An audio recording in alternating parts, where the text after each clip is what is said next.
everybody for joining today's focus group discussion. My name is Abel, and I'm quite involved in the leadership fellowship program, focusing on exploring effective ways to onboard teenagers. So basically, the purpose of this session is to gather insights and experiences on how we can better guide teenagers in using smartphones responsibly. So let's set some ground rules. I want to assure you that everything we discuss here will be kept confidential. Please feel free to speak freely, openly, and also let's respect each other's opinion. Let's give people a chance to speak. You don't have to cut in anybody, even if you have someone who wants to speak to us. So let's ask this carry on. So I would like you guys to just introduce yourself briefly. My name is Jesus. Just graduated from computer science, and what I do, I'm a web developer and cybersecurity expert. So what do you think is the most significant benefit and challenge of teenagers using smartphones? To me, it exposes them to a lot of things. You are not supposed to see or come across with adults teenage age. There are a lot of benefits with smartphone because it takes them closer to the digital world and all that. But with the advantage of having a smartphone, there are a lot of disadvantages. And I think the disadvantages will be more than the advantages to me. Okay, thanks a lot for that. Scholarly. So, what are your thoughts on teenagers owning a smartphone? And at what age do you think it is appropriate for them to have one? I am thinking about what will the teenager be using the smartphone to do. Okay. Because that will then depend. Because I think it is just for educational purposes. I'd say as early as 12. But to go on the internet and on social media, not the internet, because the internet and the social media are two different things. To go on social media, then I would say, I'm going to calculate a pattern and say, any teenager, 16 and 17 are considered teenagers, right? Yeah. So 17 then, 17, so like prepare them into like 18 where you are almost an adult and you should know what you're doing. Or they should have taught you what you should do, what you should be doing at that point. Because it exposes you to a lot. So, Mr. Femi, what's the take on that? What age is appropriate for teenagers to have a phone? Why should they have a phone? First and foremost, for communication. For example, we have so many teenagers in their institution. I think it's a need for them to have a phone. I understand that them having phone may expose them to many things. So, if we are looking at teenagers who are not yet in their institution, I believe one has to be very careful in trying to pinpoint. Maybe I should guide you. Okay. Teenager is from age 13 to 19. Okay. Well, like I said before, we have teenagers maybe 16, 17 in our institution. So, I think from 16, from 17, they should have a phone, and basically because of communication, for educational purpose, just like Billy have said, and we should also emphasize the issue of self-awareness. If they know that this thing can actually distract them from what they are doing, of their core purpose, especially at that stage. Most of them are not safe. the self-awareness is a key point there. So, but for other purposes like communication, if it can be controlled, I think for a system, it should. That's right. So, Ms. Rafiat, what's your thought on this? When do you think teenagers should start using smartphones? I feel there is nothing wrong with teenagers after secondary school having access to smartphones because nowadays they're not in computer areas and for educational purposes, they should have access to it. And then some teenagers are even in institutions, so there is no point. I don't feel someone can be in an institution without. In using smartphones responsibly, including setting rules and monitoring usage.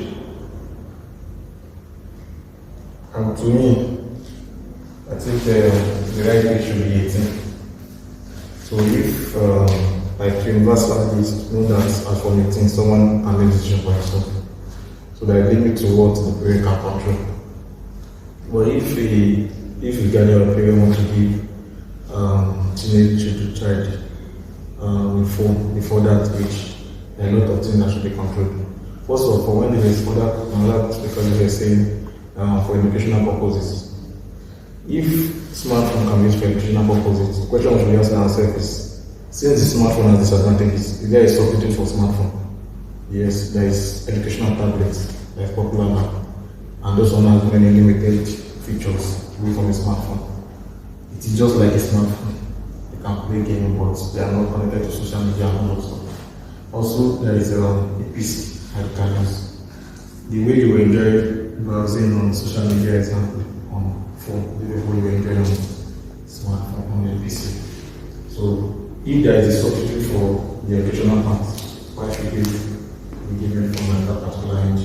And for the parents should, if they are giving a phone to a child, they should put a lot of rules. They need to monitor the usage of the smartphones. I think most smartphones now, Samsung has something called parental well-being or parent care or something, where control, where as a parent you can control the apps that should display on your child phone. You can log it remotely from your own device and a lot of controls. And also social medias. I think they've reduced the age of registration for creating an account. Before, if you are not up to 18, you can create a Gmail account, your own mail account. But that skill has gone down now. Someone of 15 will have access to creating an account on the social media. So a lot of controls have to come from the parents. That's right. So, Mr. Femi, the same question: how should parents and guide teenagers in using smartphones responsibly, including setting rules and monitoring usage? Yes, I totally support what is really upset because many Android phones now, especially Samsung, I know there are other brands also that parents can actually set the limits of the sites they can go to, the usage, even the data limit, and they can actually control it. So I think that is a very good idea. It's just let's talk about whitelisting or blacklisting now. Which site they should go or which site they have access to, so that whatever site that is accessible to them will just be purposely for communication and probably for education. But at the same time, I'm worried because sometimes when we even say for education purpose or for communication, there is a way this phone can. But she believes that she can just do money too. She can just pay for that result and get. I feel that thing is affecting her because she does not constructive as or she doesn't take life seriously. All what she knows about party and placing phone. So that it has a lot on I feel that is not good enough. But also, her mom did not know that she's using phone. I feel her mom is too strict on her. And she's using iPhone, not just an iPhone. I believe it's because they are too strict on her. Like, why are they denying her classes? Let her use the phone. I'm not supposed to just monitor, but then that is just not something. Mr. Colony, this same question is: what challenges do teenagers face when start using smartphones, especially on internet safety, social media, and a number of hours they spend on the screen. What are the dangers? The challenge they face. I'm sorry, challenge sounds more like the dangers that we face. Okay. The first one is you're going to be exposed to a lot of information that you don't know actually exists before. That is one. Considering you are able to digest the information, so you are going to know more than the average person that is not on social media or on the internet, depending on what you are going to go and look for. And on the internet these days, you might be looking for A and you just indirectly find B, right? So there's that danger of looking for something or finding something else they are not looking for. You're exposed to a lot of information, and you also see things that start to engage you, that keep you facing that screen all the time. And that is how the majority of these companies their services are on smartphones or smart outlets and devices. That is how they are engaging with their customers. They want constant engagement. So I think it goes back to, and that was what I was thinking when it said parents should create a lot of rules. But I don't think it is more like creating rules, but it's more taking it as a personal job. If as a teenager you are giving a smartphone to a teenager, you said between the age of 13 and 19. So if this person is still under your roof and not in the university, not far away from you, I think it is your job to find time to regulate and go through that device to find out what is going on. Just cross-check, and then, like she just said, parents might get too strict at some point. Well, what they should do instead is probably say, oh, you are interacting with this kind of content or information. You should try to be safe around this kind of content or information. If you have questions around it, come to me. Parents should then become a safe space for their children, even though, because they are new to it, right? Yeah. So they should have guidance around it, and that's what parents should have at the back of their minds first time giving a child a smartphone, sorry, a teenager a smartphone. So, Thanks, Mr. Jesus. Have you ever had an instance where a child is first experienced with a smartphone? Have you seen anything? And I can explain that for any teenager. Is it successful or is it a failure? First experience. Yes.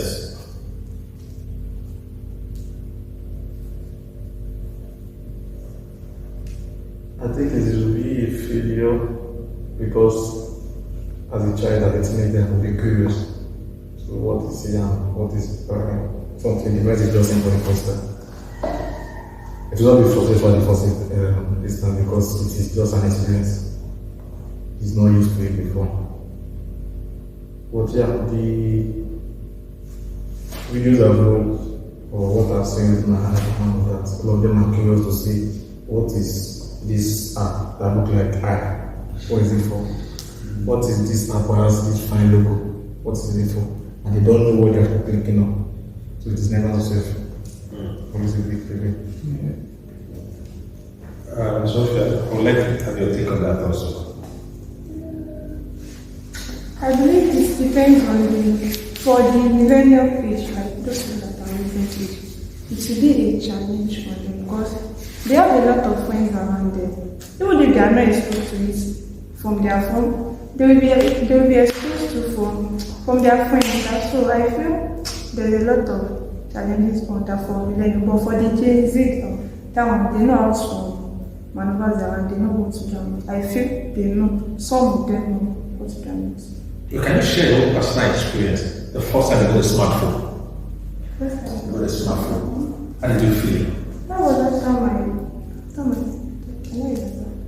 I can't say what now, but How did you feel when you got a smartphone? How did you feel? Like, Did you sleep that night? Did you sleep that night? yeah, like I was really happy. yes, at the moment or in the future, like I said, their attention is the most important thing at stake. So you want to try and tell them, and you also want to tell them oh, there are so many apps on this phone, and when you go to Play Store, any Play Store, right, you can download as many games as you want to, right? But you still have the responsibility of learning. You go to school, and this thing poses a very, very huge potential of distracting you. Right? So have a huge talk around it. Let it sound as responsible as it can be. And that is what he was saying when he said, put that awareness there and say, okay, so we are giving you this thing, we can destroy you. And every time, mommy and daddy might not be there. So you try as a person to also try to not get distracted, right? And put that awareness there. So if you get distracted, well, call for help from mommy and daddy, or as much as you can try to put down the phone and look away from the phone. That's good. Mr. Jesus? So what suggestions do you have for a comprehensive onboarding program for today? You know, onboarding is not the buzzword of our. So for the starting smartphone. Boarding them is not easy. Not easy at all. And it's like an experiment. You don't know the child is going to react to it and that. But if I'm to suggest, I'll suggest if you are giving a child a smartphone from something like 15, 16, the child should not be the full owner of that particular phone. One. You should tell him that, okay, when he's 18, that's when he will be the full owner of the phone. In the sense that if he's before that 18, when he's can make decision himself, the phone you give to him, tell him he has to report back to you. When he comes home in the evening around 8 at night, time to sleep, collect the phone from him and keep it. When he ends the phone, give it back to the child. So you bring together. Then also the account on the phone, give me social media account, any account that on it should be owned by the parents, not the child. Then also, if you are giving a child a smartphone, there are a lot of things that can take the child's attention out of that. Parents should introduce other activities that is exciting, like what they will see on the phone, that can replace that particular one. If you bring some group of children here now, and they are with their phone playing game and all of that, and you want to take their attention away from them, just introduce something called robotics. So then, once they see you can program a guy to stand up and move something, an object of information to here, all of them will be curious, they want to do their own thing. And there is robotics that teenagers can, 7-year-old, 5-year-old can do, and things like that. Apart from robotics, there are a lot of distractions. There are a lot of things that can take the attention away from the phone. They can go into tech. A lot of them can learn skills like Python and things. And also, you can learn them to different club societies like writing, they can go into writing, content writing, a lot of things. Chess, particularly chess. Those are things that take them away from their particular phone you want to give them. And another thing again is the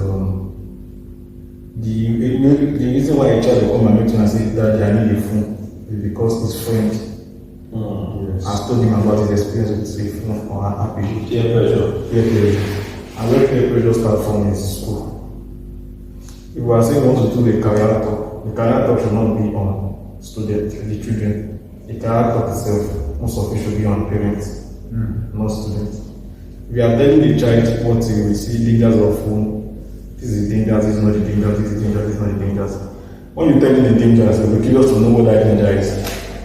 He will curious to open the phone and let me see what they say that will let it happen to me first.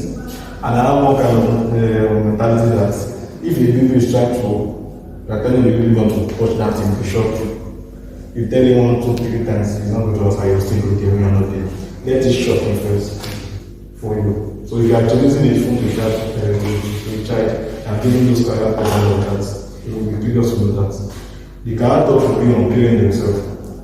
That's why there is creativity. A rich father will tell you they want to give his child a phone around the age of 12 so that the child can reach out to him, communicate with him, and all of that. You want the child to communicate with you and call you. There is Parasa that can be done, that can be used instead of that. Exactly. You are giving him you are opening to a lot of the world of a lot of information. And the smartphone we have now, they are not bigger than someone's face. And they can do something that a system cannot answer. So if parents are told to like speak to a parent and all of that, schools themselves should enforce a lot of things. What they are supposed to do as far as the education is concerned, and they use the smartphone responsibly, I think we could just exhaust all other options, not only rely on the proper operation. In fact, even an adult. This onboarding. I agree with you. Even an adult, this onboarding. I think for me, from this discussion, like, this is your last point, it's not going to take away. Even adults need it on board. In fact, especially the digital immigrants. Yes. In fact, you see some of those people that do a lot of forwarding on social media, they are digital immigrants. Yes. They will just forward anything to any group, they don't even anything. Everything. So once again, I want to appreciate for this. That's why the short notes to have a fruitful deliberation. Can you close up picture that's close to move as a picture? You can still do it. You can still do it. No, we are going too far from us. Keep capture.